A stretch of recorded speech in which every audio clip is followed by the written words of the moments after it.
ularni qalblarini og'ritib qo'yishdan ehtiyot bo'laylik. Payg'ambar sollallohu alayhi vasallamning huzuriga bir kishi keldi.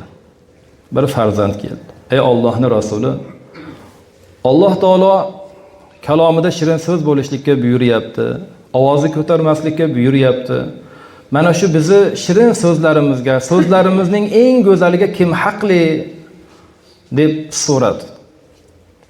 Shunda payg'ambar sollallohu alayhi vasallam eng avvalo sening shirin so'zingga, hurmat ehtiromingga onang dedilar. Keyinchi deb so'ragandilar, yana onang dedilar. Yana keyinchi deb 3-marotaba so'raganlarda onang dedilar va 4-marotaba keyinchi deganlarda otang deb javob berdilar. Demak, eng avvalo siz bilan biz onalarimizga, otalarimizga juda ham shunaqangi muloyim, shirin so'zli bo'lishlikka harakat qilaylik. Ularni so'zlarimiz bilan, jerkish bilan ularni qalblarini og'ritib qo'yishdan ehtiyot bo'laylik.